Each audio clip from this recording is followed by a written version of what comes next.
Hello and welcome back to another episode here on the OmathaCraft Season 4 server. In today's episode, it is episode 8, and in the last episode we built up the stuff behind us. This is our furnace array and what will be our future, smelting area. We are here in the industrial district, and yeah, we built this thing up and I think it's looking really cool. Can't wait till we get a building over it. But today I don't want to build up the rest of it. I want to do something a bit different.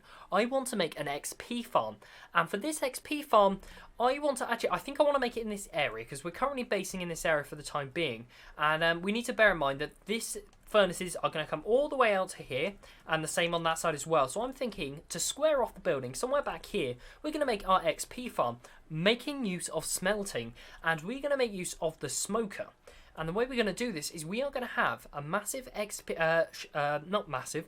After many attempts of trying to say this sentence, we are going to have a kelp farm up above, providing kelp into a smoker, and this smoker is going to smelt it up, a singular smoker, and then we can lock this smoker, and then we can take the item out, and we will just get tons of XP. We'll be able to mend up picks, gear, all that kind of bits and pieces. And what I want to do is I want to build maybe 5 of them. So what we're going to do now is we're going to head off into our creative testing world. We're going to build up our modular design for this, and then once we design that, we can come onto here, build this up, and then we've got an XP farm sorted here on the server.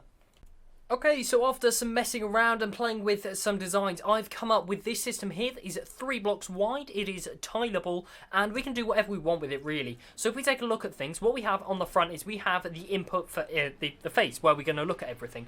Not the nicest looking system, but to be honest, I want to be able to access everything and get to everything nice and quickly, so this is the nicest way. Bear in mind, I have game rule random tick speed whacked up really high, so we have kelp growing quite a fast speed. So we take a look at the interface here. We have a lamp on the side, which indicates if we have basically enough kelp down here to make a reasonable more amount of fuel. So let's say we take all of this kelp out, you'll see the lamp should go off, but because we got that lever on, there we go, I've left the lever on. I'm trying to mess around with different places that we could position the lever that wouldn't be powering this here, so I'm still going to play around some ideas and see if we can find anything. But for the moment, as you can see, the kelp will flow into here that's been smelted through here, so we'll see that that's smelting and going straight through into this chest down here. When this chest gets enough dried kelp inside of it, the lamp flicks on. When the lamp is on, it indicates that there's enough inside that you can make a reasonable amount of fuel to put in this chest, which will feed back into here, just here.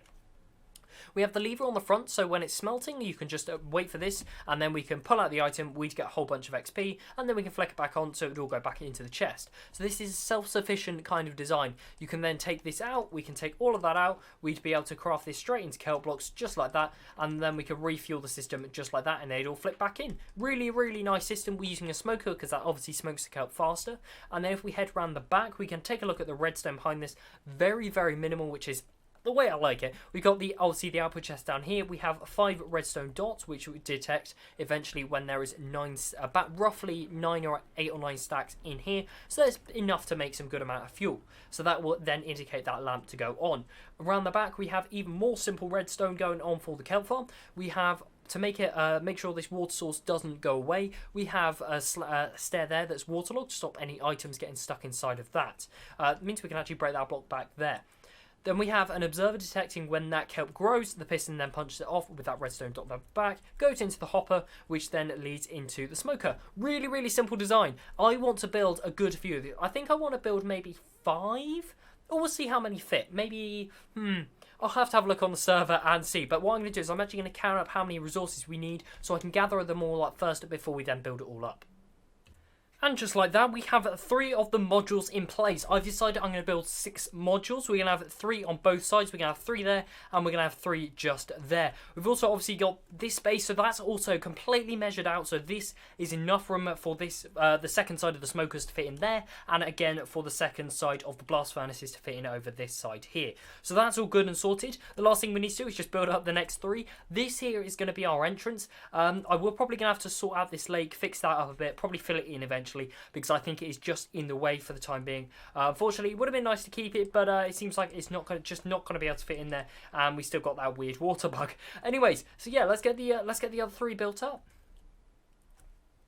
Okay, so what I've done is I've put some fish in these furnaces just to cook a load up, because 1, I need more food, because we don't really have a food source out here at the moment, and 2, I want to mend up this pick before the dragon fight. So what we're going to do is I've cooked that much fish. So we've done 4 stacks in each furnace. So hopefully we should get some XP. Not as much as I was hoping, but then we can unflick that. The kelp will go in, but currently we don't have any fuel in there for the moment. So, yep, let's grab that one out as well. Yeah, we're getting some. At least this is mending it up, which is good. It's good to see that. And that is actually still got fish to smelt. That is a bit odd. Maybe I think I flicked the switch a bit too early on that one, clearly. Let's grab that fish. There we go. Come on, are we going to mend this pick? That is the question. Let's grab that one out. There we go.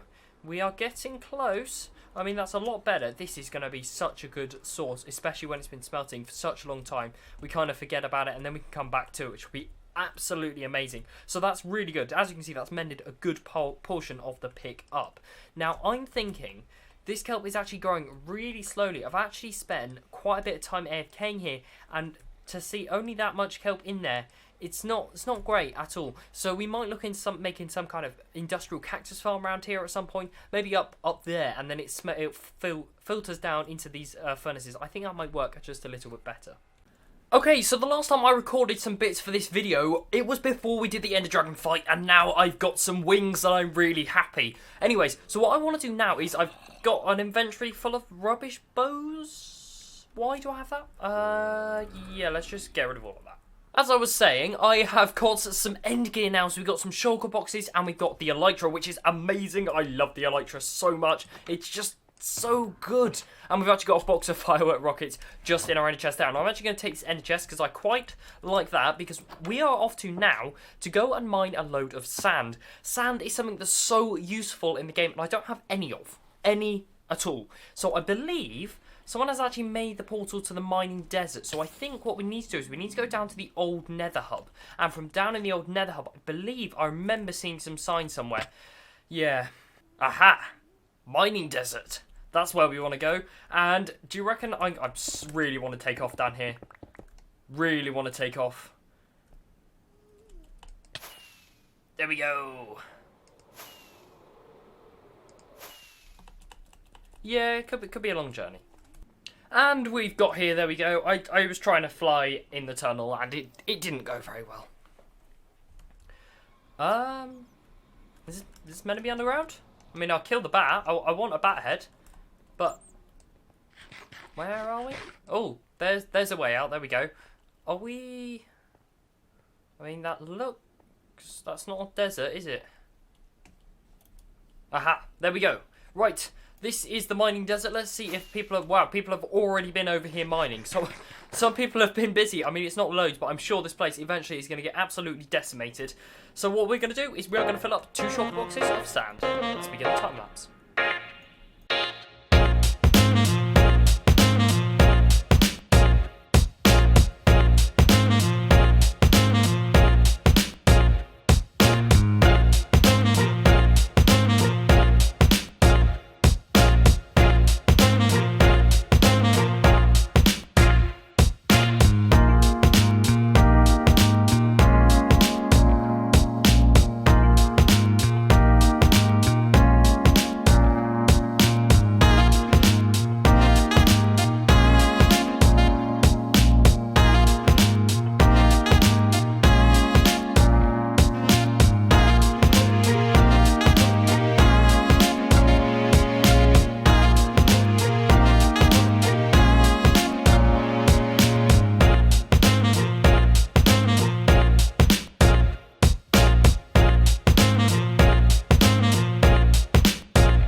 Okay, so as you saw from that time lapse, we went sand gathering, and we got 2 shulker boxes of sand. I have used 9 sand to start growing cactus because I think we're going to start farming that fairly soon, so we can actually use that in our XP smelters that we built earlier in today's episode.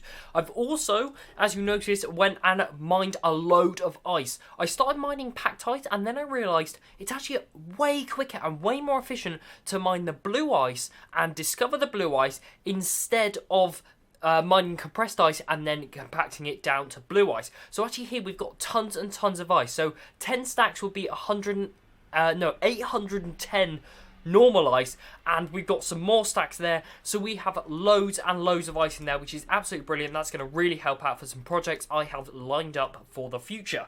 So yeah, one other thing I've done is I've lowered down the floor here. I can't speak anymore because that needed doing before, well, when we start decorating it, we want some kind of flooring system in place. And I thought what I'd do is I'd explain some of my plans I've got for this area.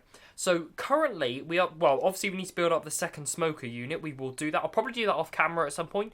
But I want to link up one fuel input station, and that'll be right in the middle.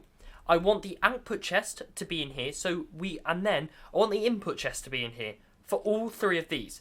So we put our input into the chest, and then we select where it goes to. That's what I want. I want to be able to hit a button or flick a lever, and then that's the system it will use. And the fuel, I think we're going to get some kind of 0 ticking system set up, so it's just going to infinitely fuel, probably with bamboo. I think bamboo would be the best shot for something like this, but the difficult thing is we've got to link it up so it actually fills in all of this. Could be interesting, to put it that way. So there might be some tweaking to obviously the redstone again and all that kinds of bits and pieces, but I think that unfortunately is all I have time for in today's episode. If you have enjoyed, please leave a like, as it really does help out the channel a lot, and I will see you in the next episode. Goodbye.